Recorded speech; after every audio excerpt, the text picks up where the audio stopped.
I know that the government and the finance minister would wish the story to vanish from the media, print and TV, but I'm afraid, despite their best efforts, the mismanagement of financial institutions by the BJP government will be an issue that will remain in the public domain and be debated extensively.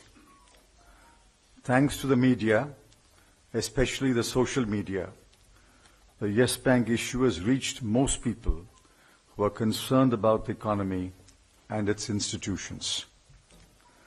The best judge of the management of the economy is the market, not the finance minister, nor any ex-finance minister, nor any newspaper. Even allowing for the effect of the coronavirus threat, it is noteworthy that yesterday the Sensex fell by 884 points. The price of an SBI share fell by rupees 18, and the rupee to US dollar declined by 54 paise, or minus 0.74%.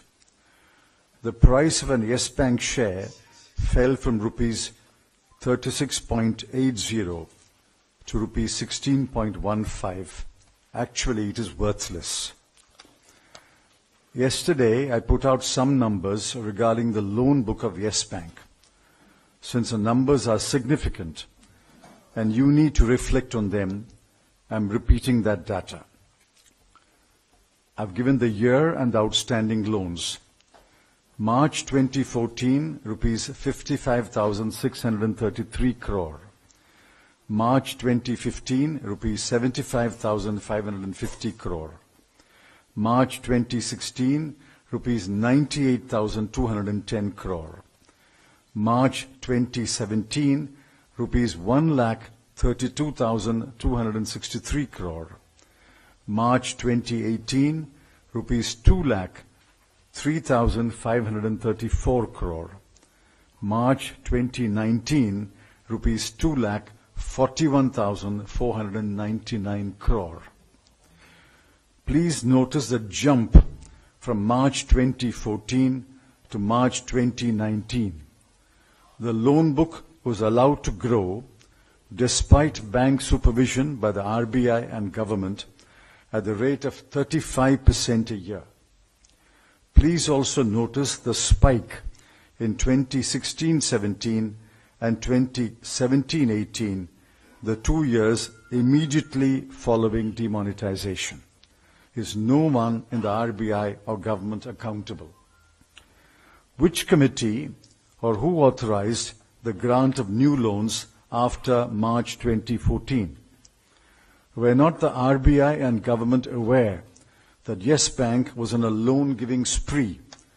It was not banking, but buccaneering. Did no one in the RBI and the government read the balance sheet of the bank at the end of every year? Why did nothing change after the CEO was replaced and a new CEO appointed in January 2019?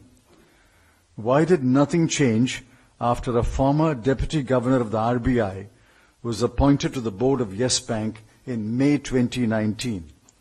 Why did the alarm bells not ring when Yes Bank reported its first ever quarterly loss in the quarter January-March 2019? The Yes Bank fiasco is only part of the mismanagement of financial institutions under the watch of the BJP government. Here are some crucial data points. 1. As of December 2019, the total impaired assets of the banking sector stood at rupees 16,88,600 crore, or 15.7% of the total advances. 2. Total write-offs since FY 2014 have amounted to rupees 7,78,000 crore, or 7.3% of the total advances. In 2018-19 alone, the write-offs amounted to rupees 1.83 lakh crore. 3. As of December 2019, gross NPAs stood at rupees 9,10,000 10,800 crore. 4. The size of gross NPAs may be underestimated. The number will rise once the moratorium on declaring stressed assets of SMEs is lifted on March 31, 2020. 5. The Mudra scheme has seen a write-off of about 2 lakh crore rupees, besides generating an NPA of over rupees 17,000 crore in the 4.5 years since its inception. 6. According to the FM's answer to a question in Parliament, the amount involved in frauds in banks and select financial institutions increased from rupees 10,171 crore in 2013-14 to rupees 1,43,068 crore in the first 3 quarters of 2019-20. Those are points for you and the people to ponder. Let me return to the Yes Bank story and the resolution plan proposed by SBI. The plan appears to be that SBI will invest rupees 2,450 crore to pick up a 49% stake in the restructured capital of the bank at a price not less than rupees 10 per share, face value rupees 2. This is bizarre. When the net worth of the bank is perhaps zero, we will await details of the plan before we comment further. I stated yesterday that a better option would be for SBI to take over, under orders of RBI, the loan book of Yes Bank at 1 rupee and an obligation to assure all depositors that their money is safe and will be returned.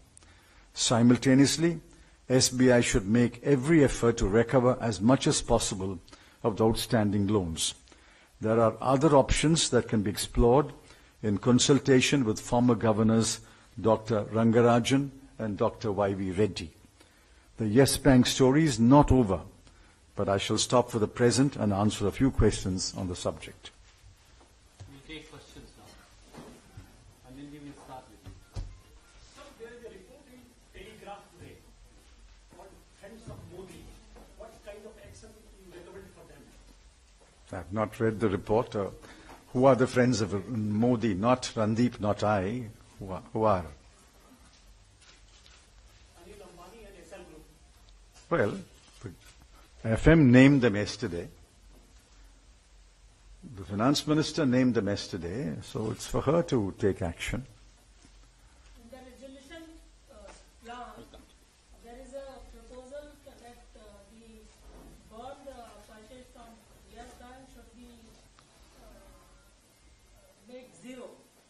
There are people who invest, common people who invest in mutual funds, bond mutual funds, and their amount is in the they are in the danger of losing their savings. So what sort of structured plan where common man can lose their deposit and whatever they have invested, they are bound to lose if this restructuring plan goes up? See, we have said in our statement that depositors who deposited money with Yes Bank, either as current account or savings account or fixed deposit, they must be fully protected. Now, I don't know the size of exposure of Yes Bank bonds to mutual funds. I don't know which mutual funds invested how much in the bonds of Yes Bank. So without those numbers, it will be very difficult to comment. That's why I said let's wait for the details of the plan. But the plan proposed as of yesterday night appears to be quite bizarre. That you're buying a worthless share for a price of not less than rupees 10. Sanjeev, I'll come to you, man. I have to go. First go to Sanjeev, then I'll go. So you talked about, you said that the size of gross NPAs may be understated and they're likely to rise, once the moratorium on declared assets,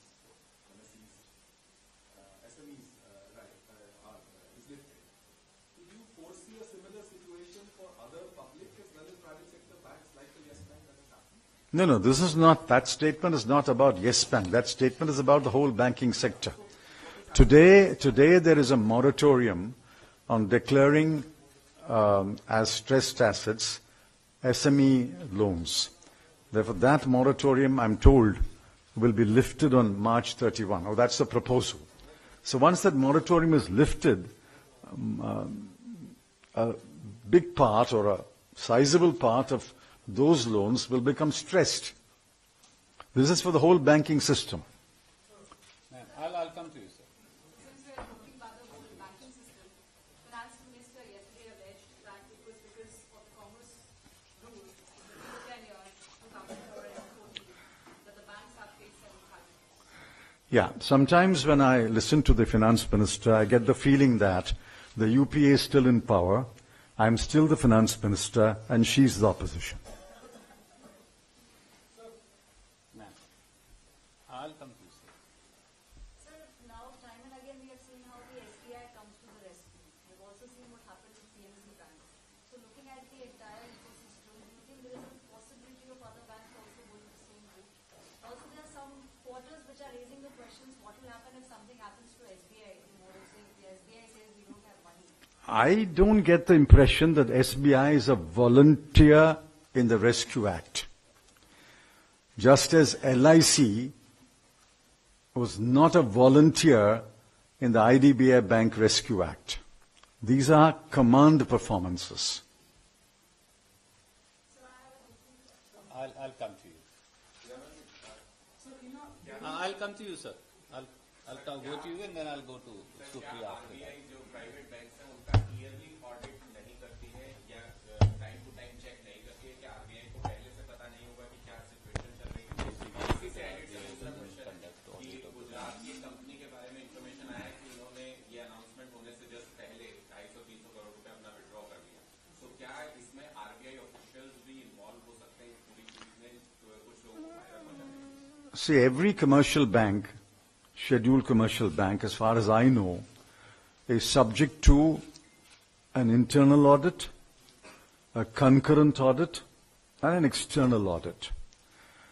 The balance sheet has to be submitted to the RBI. Quarterly and half-yearly statements have to be submitted to the RBI.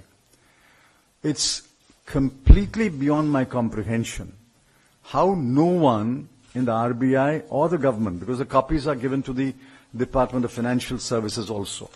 No one in the RBI seems to have read the balance sheet. If you had simply read the balance sheet, you will know the outstanding loans is jumping at the rate of 35% a year. And why did somebody not stop it? Sometime, say, 2015 or 16. This is a matter that must be thoroughly inquired into. How is it that no official of the Department of Financial Services, no official of the RBI, no auditor notice that the jump in the loan book at 35% a year? Please remember, during that period, 2014-19, the loan book of the entire banking system was growing at about 9.5, 10% a year. And here you have S-Bank loan book growing at 35% a year. The second part of it, कुछ selective companies ने withdraw कर लिया. Some companies withdrew the money from one particular company and then Well, if somebody had insider information and withdrew the money, that money has to come back to the bank. But I don't know the facts, so I can't comment more. Sir, in a given economic situation, and the latest example you have given of the Yes Bank, the previous PNC Bank, LIC, and IRFS, in such a situation, do you think there is a symptom of all Indian economies gearing towards the financial emergency? Well, I don't wish nor do I predict a financial emergency. All this points to mismanagement. And if you continue to mismanage, obviously you will lurch from one crisis to another. And multiple crises will land us in a very, very difficult situation. Yesterday, I pointedly asked, does the finance minister know the numbers that I've put out? Whether she knew it before I put it out or whether she knew it after I put it out is immaterial. Once these numbers are before her, was she not bound to answer one simple question? How did the loan book jump from 55,000 crore in 2014 March to 2,41,000 crore in 2019 March? That is a period of 5 years when, let me say with humility, I was not the finance minister. Supriya. I have a question slightly different from this issue. One is it's about the government has come out with this ad of selling its entire stake in Bharat Petroleum. No, let's finish. Yes, Bank, please. I'll come to you. I'll come back to you right now. Yes. I don't know. It's very difficult to understand how, in a matter of 2 years, 24 months between March 2016 and March 2018, it rises by 100% plus. 98,000 crore to 203,000 crore. It's 100% jump. It doubles. I don't think there's any bank in India which doubled its loan book in 24 months. So one must look into it. I'll come back to you. I'll come back. Well, first of all, RBI must come and tell us what are the irregularities and acts of misfeasance and malfeasance that appears prima facie from its study of the books of the Yes Bank. Now that there's a new board, the new board must look into it first. If there is simply incompetence and negligence, that requires one kind of action. But if it is more than that, if it is criminality, that requires another kind of investigation. All I'm saying is, somebody, some authority, RBI, I have greater faith in RBI than the government, must look into it thoroughly and come up with the truth. The attempt should not be to brush everything under the carpet. Sir आपने कहा कि fifth largest बड़ी company banking company yes bank में इस तरह की घटना हुई जब बैंक कोलैप्स हो गया, बैंक में जो इन्वेस्टमेंट जिन्होंने किया था उनका पैसा वापस नहीं आ पाया है अभी तक। कुछ लोगों ने अभी आपसे सवाल किया, कुछ लोगों को पहले से जानकारी होने के चलते उन्होंने पैसा वापस कर दिया, लेकिन जो आम आदमी है उनका जो पैसा फंसा हुआ है, पूर्व वित्त मंत्री के नाते क्या सुझाव आप दे रहे हैं? क्या वो रिजर्व बैंक का भरोसा करते रहे या कुछ और उपाय करें पैसा निकालने में? See, whoever takes over the bank must take over with the condition that all depositors' money is safe. FM mentioned yesterday about the mergers done under Governor Reddy.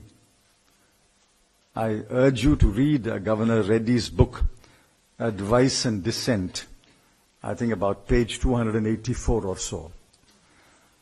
Every depositor of GTB was assured and given back his or her money. So the mergers that we did under Governor Reddy ensured that every depositor got the last pie. My insistence will be, our insistence will be, whatever is the new management of Yes Bank, the depositors must be completely safe because they are the most innocent and least involved in this fiasco.